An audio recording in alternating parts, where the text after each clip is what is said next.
Hello! Today, we're going to talk about something quiet. Something incredibly powerful, actually. The simple act of noticing, and how it might just be the key to finding a little bit of calm in our very, very noisy world. Our story begins here with this simple, really familiar sentence. It wasn't a special day. There were no big plans. It was just a day, like any other. And on this very ordinary day, a writer learned a truly extraordinary lesson from something most of us would probably walk right past without a second thought. So, she was out on her usual walk, but her mind was just tangled up. You know that feeling? A web of anxiety. Worrying about a class she had to teach, a project, some conversation. It's a feeling I think we all know. That feeling where the anxiety faucet is just on and you can't seem to figure out how to turn it off. And then she happened to look down and she saw it. A single dried sycamore leaf. But instead of just seeing it and moving on, she stopped. She really looked at it. She noticed its fragility, its delicacy, the way it was just poised there in what she called a balletic position. And in that one moment of focused attention, well, something shifted. By the time she got home, maybe 10 minutes later, she realized the worry about her class, it was just gone. And in its place was this quiet, lasting happiness that had spread through her, all from pausing to appreciate one tiny, forgotten leap. You know, this story is more than just lovely. It's actually incredibly relevant right now. That internal noise she was feeling, it's amplified in our modern world, which is exactly why this small act is so important. So, scientists have actually tried to measure how much data our brains process. On an average day, it's about 74 gigabytes. Now, to put that in perspective, that's like watching 16 movies every single day. Just 500 years ago, that would have been a lifetime's worth of information for even a highly educated person. So what's the effect of this constant flood? Well, the research shows that most of us, we aren't really thriving in it. In fact, studies suggest only about 20% of people could be described as truly flourishing. The rest of us are, for the most part, just getting by, a state they call languishing.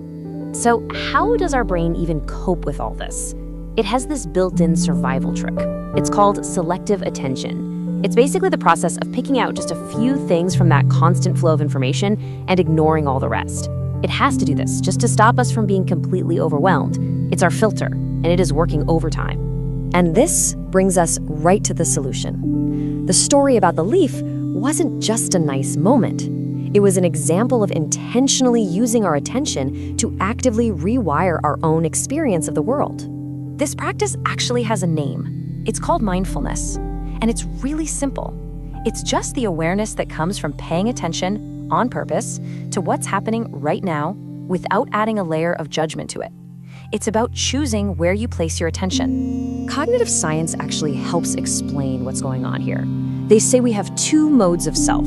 There's the experiential self, which is rooted in the present moment, in our bodies, in the simple feeling of I am. But we spend most of our time in the narrative self, and that's the storyteller, the one that lives in the past and the future, constantly spinning the story of me.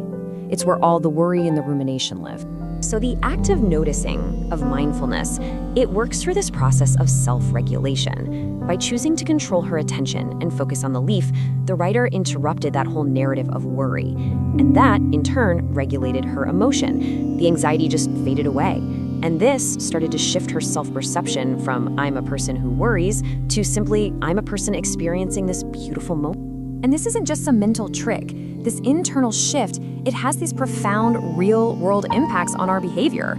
It really does change how we interact with the world from the inside out. For instance, studies that look at mindfulness have shown really large effects on reducing emotional and binge eating. By just noticing our internal cues, we start to learn the difference between real hunger and emotional triggers. This practice also helps dampen impulsivity. It creates this tiny little pause, a space between a craving or an urge and our reaction to it. And in that pause, we find the power to make a different choice. And maybe most importantly, it lowers our stress reactivity. With practice, we can experience difficult thoughts or emotions without being completely hijacked by them. Repeatedly noticing and accepting our responses can, over time, lead to an extinction of that automatic, high-alert reaction. So, The most crucial point is this. It all comes back to a single, simple first step, the one the writer took on her walk, the step of simply choosing to notice. As she later found out, there is a scientific term for what she was doing. It's called neuroplasticity. And she says it best herself. The brain is plastic, and we can rewire our neural pathways. By practicing small, I was generating the moments the brain needs to rewire itself. Every small moment of intentional focus helps build a new path in your brain. And that really brings us to the takeaway for all of us. You don't need a retreat. You don't need a special cushion. This practice can start right now on your own ordinary day.